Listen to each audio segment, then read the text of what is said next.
Jon Greenburg is known in Chicago for being the lead Chicago Cubs columnist. He covered sports on ESPN and, of course, being the founding editor-in-chief of The Athletic, which is just blowing up all over the country.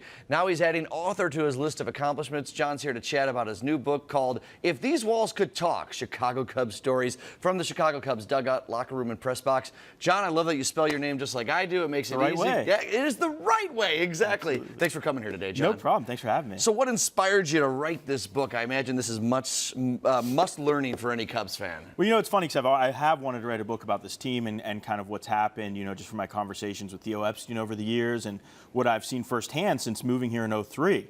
Just watching the whole thing, and then Triumph Publishing, the local company, asked me to do it, and I thought it was a perfect time.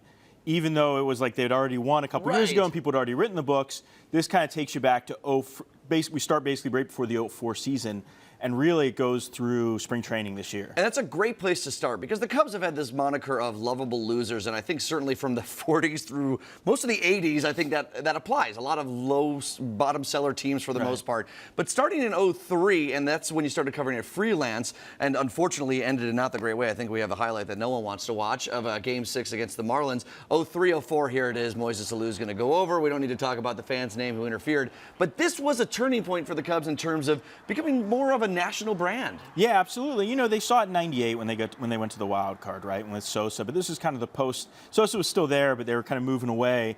And Jim Hendry took over as GM and was really aggressive.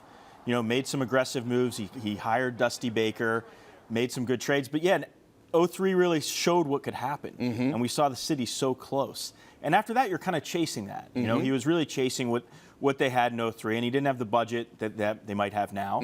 But you could see them making some moves, and they made that trade for Ramos Ramirez, yada, yada, yada. But 2004, you look at it before the 2004 season, you trade for Derek Lee. You sign Greg Maddux. You really think that you have this team now. And we saw I wrote a lot about 2004 because that was just the highs, and I think that season really encapsulates the highs and lows of the Cubs. They didn't make the playoff. It was another epic collapse at the end of the year, but they had a huge signing. I've never seen Wrigley more electric than Nomar Garciaparra coming from Boston, and then the connection that we have now to the current team. Right. It was so funny because Theo Epstein was involved in that. It was a four-way deal, and everyone was surprised the Red Sox were trading Nomar. He was like 31 years old, could still hit. And then everyone thought the Cubs just totally fleeced them. And Nomar was fine, but the pitching just fell apart that season. The hitting fell apart.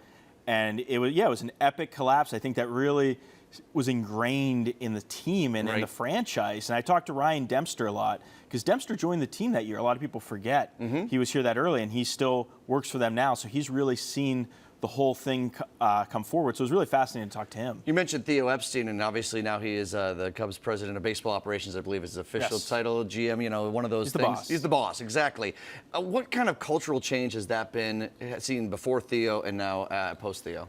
Well, the main thing is just it's a different level. Jim Hendry did a great job, but he did it on kind of a bare bones budget from the Tribune. It wasn't run like Theo's Red Sox were run, with the big TV money and the big. Theo brought that. He brought a different focus in the front office on analytics, on just how you measure players and how you make deals and what you're kind of valuing guys on. There's a lot more money in the infrastructure now. So Theo brought that in, and the rebuild was tough. He had to get lucky, and I wrote about that. There's a lot of luck involved. They just had the MLB draft this year. If the Astros take Chris Bryant first, the Cubs aren't World Series champions. They don't probably win the World Series. No. Yeah, and of course, 2016 was incredible. Jon, we could talk about this forever as we see this World Series moment.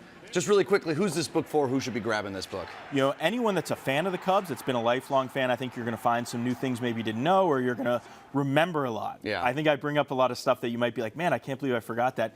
If you want to be a Cubs fan, if your kids or anyone of your relatives are just starting to get into the Cubs now, this is a perfect primer for you, a history lesson. Yeah, exactly. And it's not all the lovable loser stuff. It's about how they've been competitive. Jon, thank you so much. We're going to geek out some more while Krista talks right now. And by the way, I want to mention that the book is available at Amazon and all local independent bookstores. And if you'd like to meet Jon, he is hosting a book signing this coming Monday, June 10th at Barbara's Bookstore at 5 p.m. at 111 North State.